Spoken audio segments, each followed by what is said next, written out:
తెస్సలోనికయులకు వ్రాసిన మొదటి లేఖ 1-5 అధ్యాయాలు.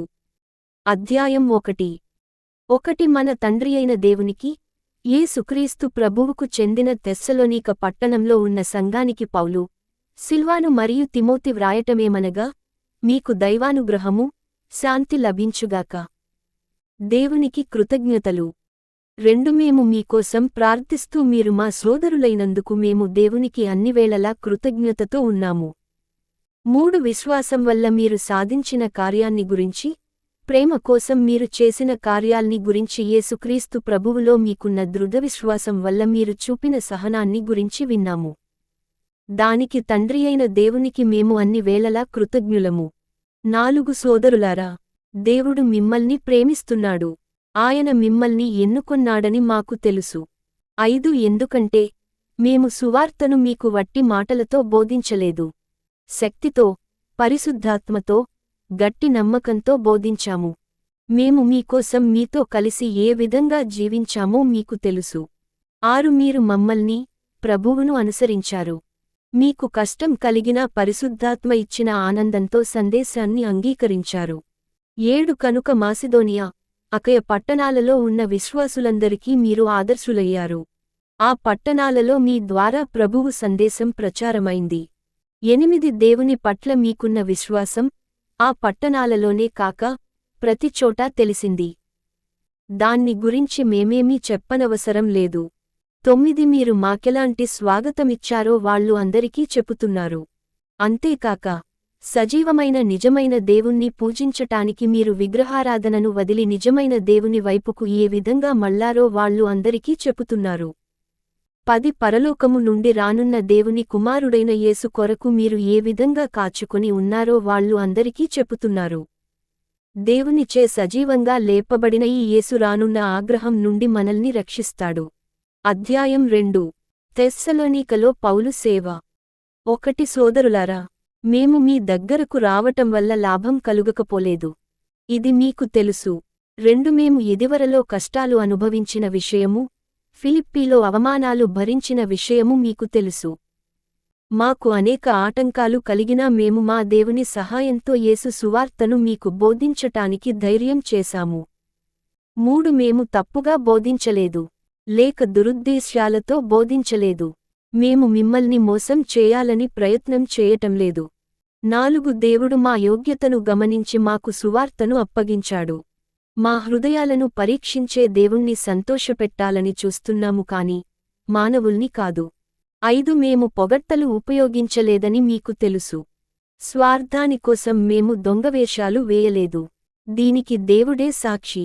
6 మీటర్లు పొగడ్తలు కాని, లేక ఇతరుల పొగడ్తలు కాని మాకు అవసరం లేదు. 7 క్రీస్తు అపుస్తలులముగా మేము మా భారం మీపై మోపగలిగినా అలా చేయలేదు. తల్లి తన పిల్లల్ని చూసుకొన్నట్టు మిమ్మల్ని చూసుకుని మీ పట్ల దయతో ఉండినాము. 8 మేము మిమ్మల్ని మనసారా ప్రేమించాము. తద్వారా మీరు మాకు సన్నిహితులయ్యారు. దానితో సువార్తే కాకుండా, మా జీవితాలను కూడా మీతో పంచుకొన్నాము. 9 సోదరులారా, మా శ్రమ, కష్టము మీకు తప్పక జ్ఞాపకం ఉండి ఉండవచ్చును. మేము దేవుని సువార్తను మీకు ప్రకటించినప్పుడు మేము మీకు భారంగా ఉండరాదని రాత్రింబగళ్ళు పని చేశాము. 10 విశ్వాసులైన మీ మధ్య మేము ఎంతో పవిత్రంగా, నీతిగా, అపకీర్తి లేకుండా జీవించాము. దీనికి మీరే సాక్షులు. దేవుడు కూడా దీనికి సాక్షి. 11 మేము మీ అందరితో, తండ్రి తన పిల్లలతో ఏ విధంగా ఉంటాడో ఆ విధంగా ఉన్నాము. 12 మీకు ఆధ్యాత్మిక శక్తినిస్తూ, మిమ్మల్ని ఓదారుస్తూ, తన రాజ్యంలోకి ఆహ్వానించి, తన మహిమలో మీకు భాగం ఇచ్చే దేవుని మెప్పు పొందేటట్లు మిమ్మల్ని జీవించమని చెప్పాము. 13 దైవ సందేశాన్ని మీరు మా నుండి విని, దాన్ని మానవుల సందేశంలా కాకుండా, దైవ సందేశంలా అంగీకరించారు. ఇలా జరిగినందుకు మేము దేవునికి సర్వదా కృతజ్ఞులము. అది నిజంగా దైవ సందేశము. అది భక్తులైన మీలో పని చేస్తోంది. 14 సోదరులారా, యేసుక్రీస్తులో ఐక్యత పొందిన యూదయలోని దేవుని సంఘాలవలే మీరు కూడా కష్టాలు అనుభవించారు. యూదుల వల్ల ఆ సంఘాలు అనుభవించిన కష్టాలే మీరు మీ ప్రజల వల్ల అనుభవించారు. 15 ఆ యూదులు యేసు ప్రభువును, ప్రవక్తలను చంపారు. మిమ్మల్ని తరిమివేశారు. వాళ్ళు దేవుణ్ణి దుఃఖపెట్టారు. మానవులందరికీ శత్రువులై జీవించారు. 16 రక్షణ కలిగించే సందేశాన్ని యూదులు కానివాళ్లకు చెప్పనీయకుండా మమ్మల్ని అడ్డగించారు. ఈ విధంగా చేసి తమ పాపాలను అంతులేకుండా పెంచుకుంటూ పోయారు. చివరకు దేవునికి వాళ్ల మీద కోపం వచ్చింది. తెస్సలోనికయులను మళ్లీ చూడాలని పౌలు వాంఛించటం. 17 సోదరులారా, కొద్దికాలం మేము మీ నుండి దూరంగా ఉండవలసి వచ్చింది.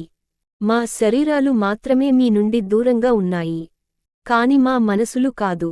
మిమ్మల్ని చూడాలని మా మనస్సుల్లో చాలా ఉంది.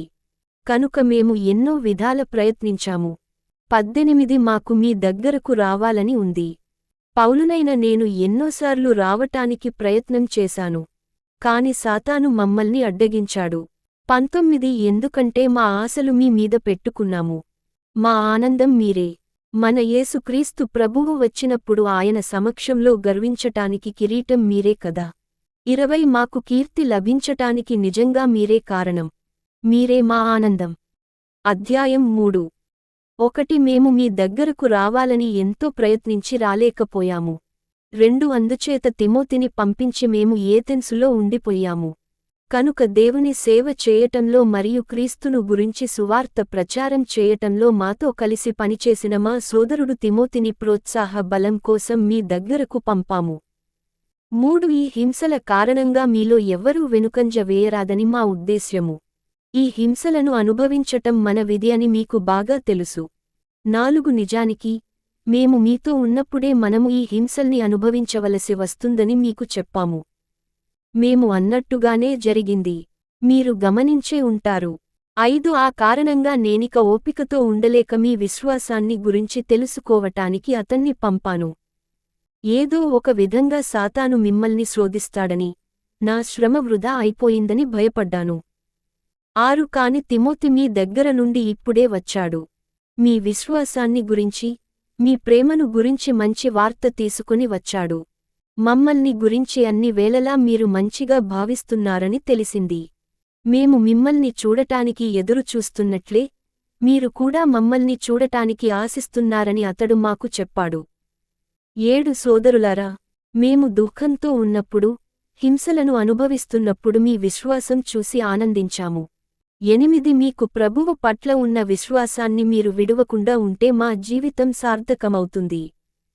9 మేము దేవుని సమక్షంలో ఉన్నప్పుడు మీ విషయంలో చాలా కృతజ్ఞులము. మేము ఎన్ని కృతజ్ఞతలు చెప్పినా అవి తక్కువే. 10 మిమ్మల్ని చూసే అవకాశం కలగాలని, మీ విశ్వాసం దృఢపడాలని, దానికి కావలసినవి దేవుడు ఇవ్వాలని, రాత్రింబగళ్ళు మనసారా దేవుణ్ణి ప్రార్థిస్తూ ఉంటాము.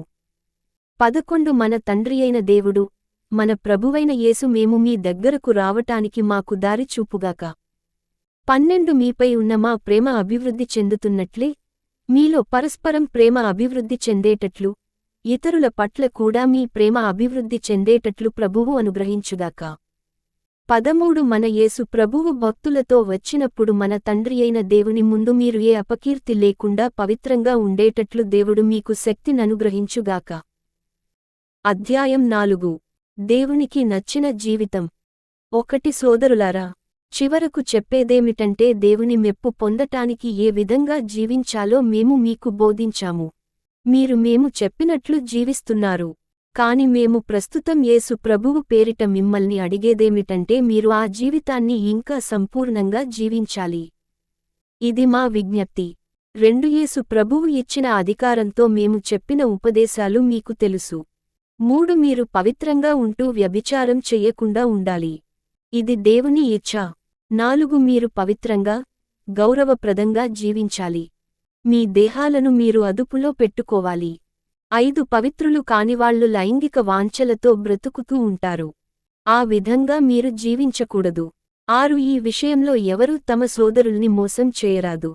వాళ్లను తమ లాభానికి ఉపయోగించుకోరాదు. అలాంటి పాపం చేసిన వాళ్లను ప్రభువు శిక్షిస్తాడు. మేము దీన్ని గురించి ముందే చెప్పి వారించాము. 7 దేవుడు మనల్ని పిలిచింది అపవిత్రంగా ఉండేందుకు కాదు, పవిత్రంగా జీవించేందుకు పిలిచాడు. 8 అందువల్ల ఈ ఉపదేశాన్ని తృణీకరించినవాడు మానవుణ్ణి కాదు, తన పరిశుద్ధాత్మనిచ్చిన దేవుణ్ణి తృణీకరించినవాడవుతాడు. 9 సోదర ప్రేమను గురించి మేము వ్రాయవలసిన అవసరం లేదు. ఎందుకంటే పరస్పరం ప్రేమించుకొనమని దేవుడే మీకు బోధించాడు. 10 నిజానికి మాసిదోనియ ప్రాంతంలో ఉన్న సోదరులందరినీ మీరు ప్రేమిస్తున్నారు. కాని సోదరులారా, మీరు ఇంకా ఎక్కువ ప్రేమించాలని విజ్ఞప్తి చేస్తున్నాము. 11 మేమిదివరకే చెప్పిన విధంగా శాంతితో జీవించాలని ఆశించండి. మీ స్వహస్తాలతో పనిచేస్తూ ఇతరుల జోలికి పోకుండా జీవించండి. 12 అలా చేస్తే మీ నిత్య జీవితాన్ని చూసి ఇతరులు మిమ్మల్ని గౌరవిస్తారు. అప్పుడు మీరు ఇతరులపై ఆధారపడనవసరం ఉండదు. ప్రభువు రాకడ. 13 సోదరులారా, చనిపోయిన వాళ్లను గురించి మీకు తెలియాలని మా కోరిక. బ్రతుకుపై ఆశలేని వాళ్లవలే దుఃఖించరాదని మా కోరిక.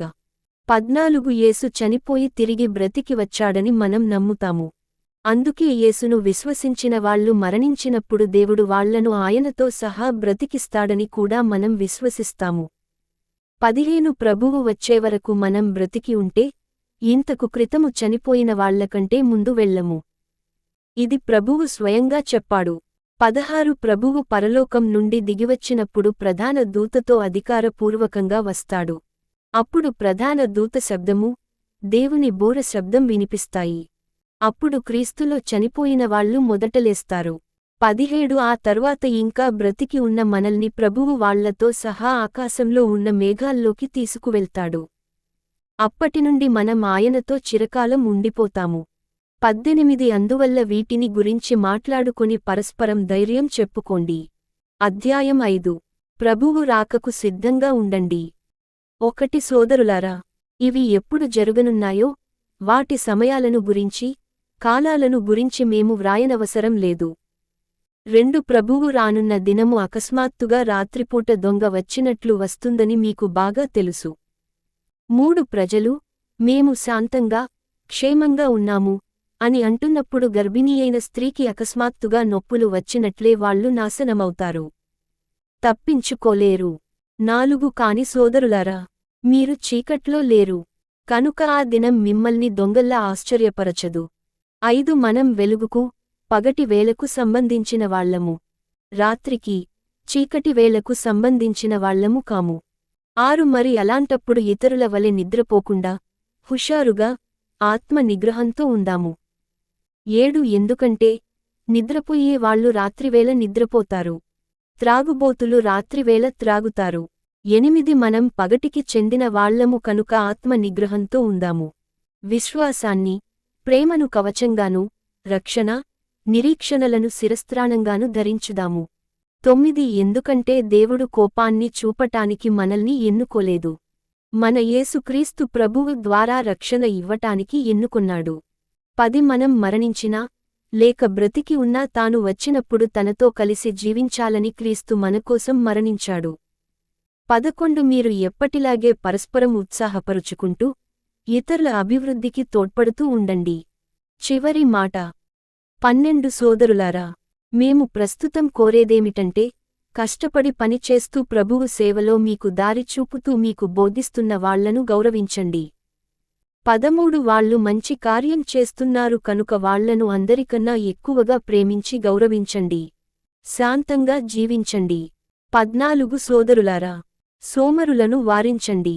పిరికి వాళ్లకు ధైర్యం చెప్పండి. అందరి పట్ల శాంతంగా ఉండండి. బలహీనుల్ని బలపర్చండి. ఇది మా విజ్ఞాపన. 15 కీడు చేసిన వాళ్లకు తిరిగి కీడు చేసే వాళ్లను గమనిస్తూ వాళ్లను అలా చేయనీయకుండా జాగ్రత్త పడండి. పరస్పరం దయ కలిగి ఇతరుల పట్ల దయచూపుతూ ఉండండి. 16 ఎప్పుడూ ఆనందంగా ఉండండి. విడువకుండా ప్రార్థించండి. 17 దైవ నియమాన్ని తప్పక పాటించండి. 18 అన్ని వేళలా దేవునికి కృతజ్ఞతతో ఉండండి. యేసుక్రీస్తు వల్ల కలిగిన జీవితంలో మీరు ఈ విధంగా ఉండాలని దేవుని కోరిక. 19 ఆత్మ వెలిగించిన జ్యోతిని ఆర్పివేయకండి. 20 ప్రవక్తలు చెప్పిన వాటిని తూలనాడకండి. 21 అన్నిటినీ పరీక్షించండి. మంచిని విడువకండి.